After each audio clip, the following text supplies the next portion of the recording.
Hi everybody, welcome to Aimee Nolte Music. Today I want to tell you kind of about a crazy idea that I had that I think turned out rather well, and it all stemmed from thinking outside the box. You know that I went to Boston last month to see the Collier concert, right? Well, I had a lot of time on the plane to be thinking about my release show that I actually just did a couple days ago for my new album, Looking for the Answers. I had this problem that I hadn't been able to solve yet, and my goal on the trip was to have a solution by the time I got back. So on my flight from Boston to Los Angeles, somewhere around 10 or 11 at night probably, I started thinking about it. Now here's my problem. On the album I've got two tracks, The Loveliest Girl and Save Me One Last Time, that I arranged for Woodwinds, quintet and sextet. I expected I would die 100 years from now. I'm falling harder than I've ever fallen. It's a lot of woodwinds.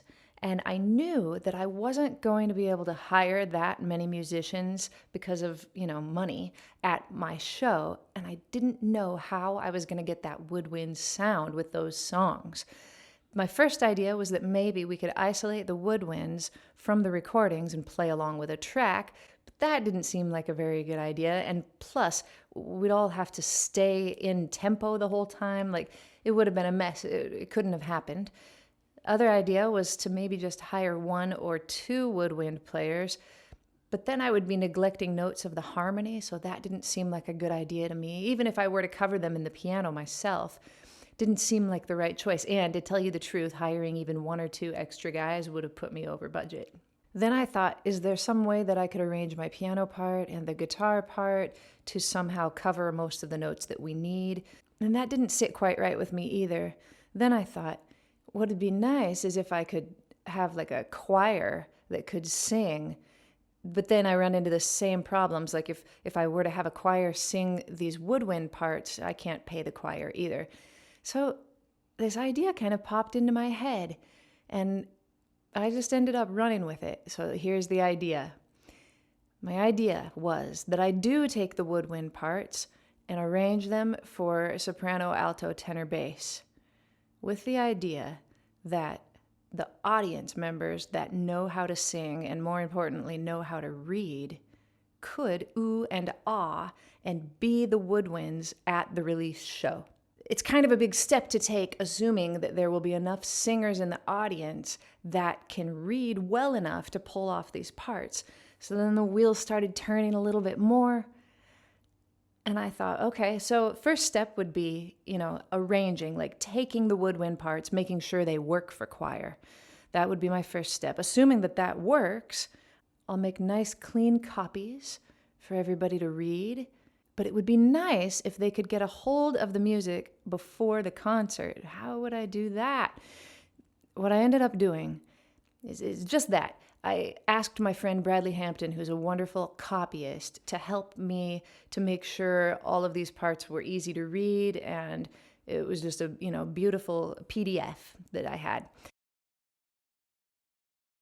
Then I made a practice track. I sang soprano, alto, and tenor, and I asked a friend of mine, Jeff Schutz, to come and sing the baritone part. Made practice tracks for both songs.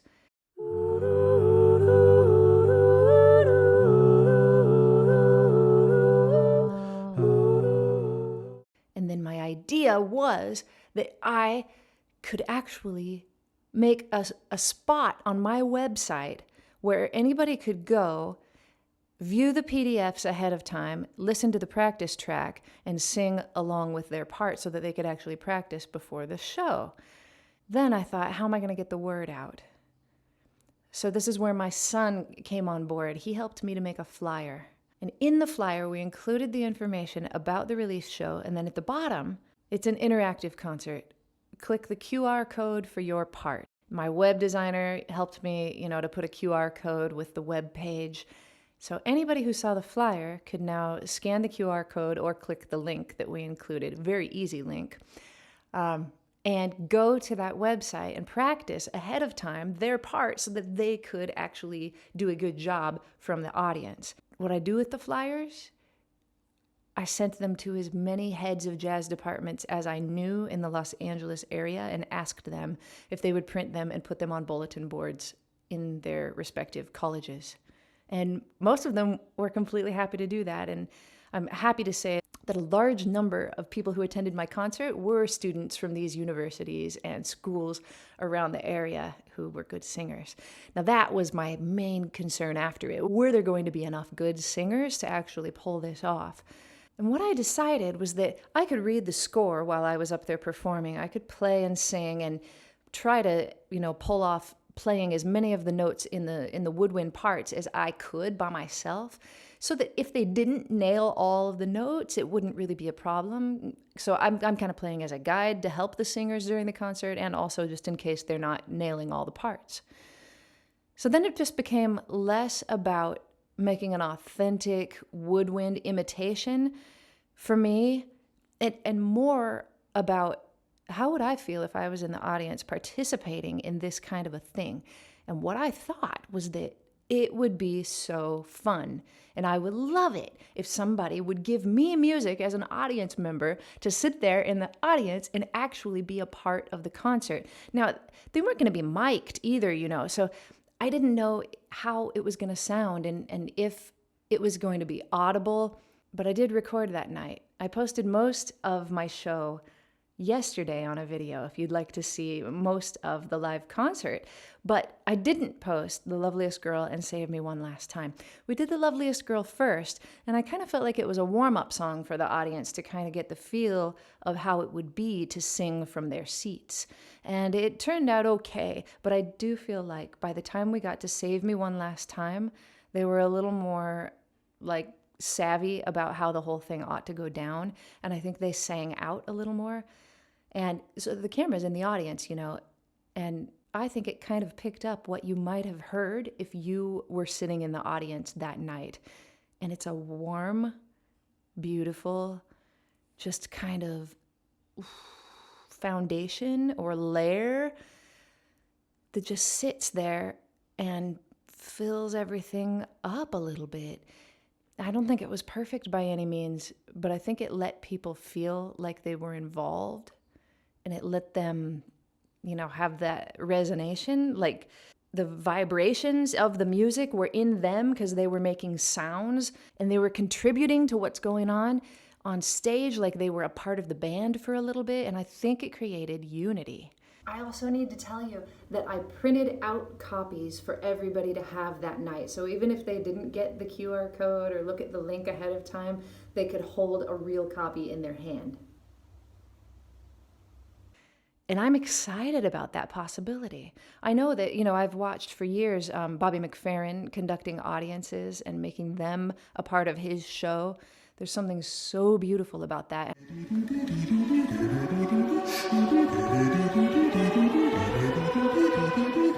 And I know Jacob Collier has experimented with it in his live shows and taken it to new levels. Somebody to lean on. Somebody to lean.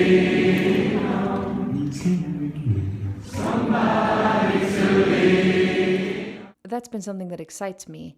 And to actually, trust your audience and be able to write something for them is something new, I think. I don't know if it's probably been done before, like hardly anything is new.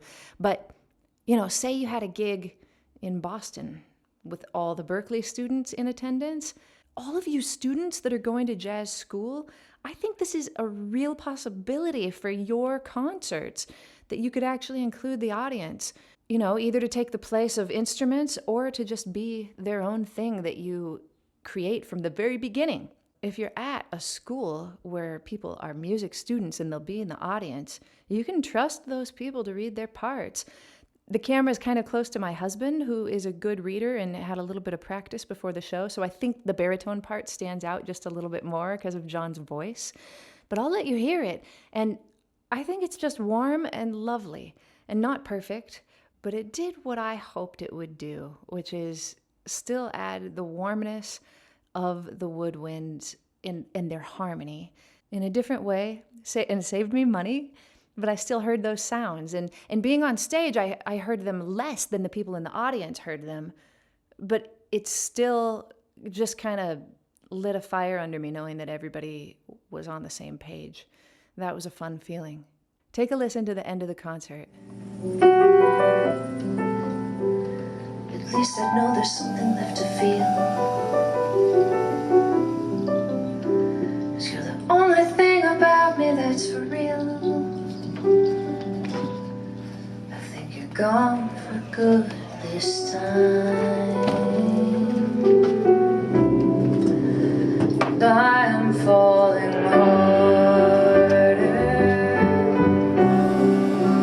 than I've ever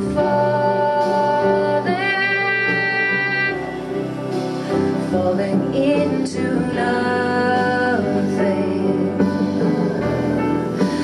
Nothing's all I've got. And if I keep on falling, I'll be lost forever. Save me one last time.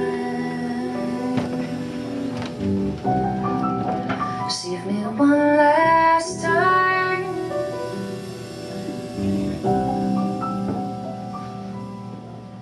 I say it's one more time, but we both know I'll do it again.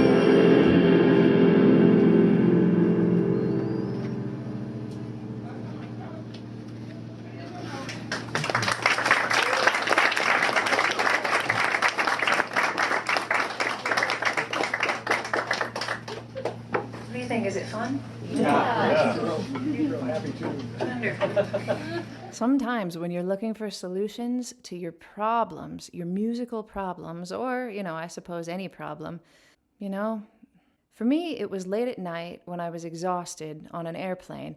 And as the whole idea came down to me, and I'm just writing it down or typing it down furiously on my phone, everything from, SATB to QR codes and bulletin boards, it seemed like a really good plan to me. When I got off the plane and John picked me up and I was explaining it to him, then I felt kind of like a kook, like, oh my gosh, this sounds horrible now that I'm saying it out loud. This isn't going to work at all.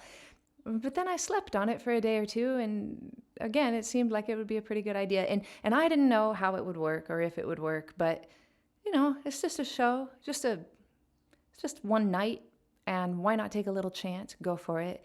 And it didn't turn out perfectly, but I thought it was a beautiful thing.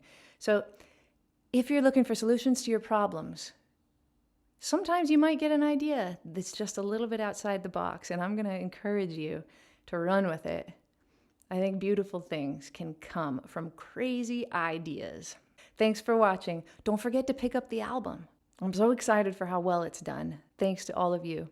I'll see you next time on Aimee Nolte Music. Falling into nothing. Nothing's all I've got. And if I keep on falling,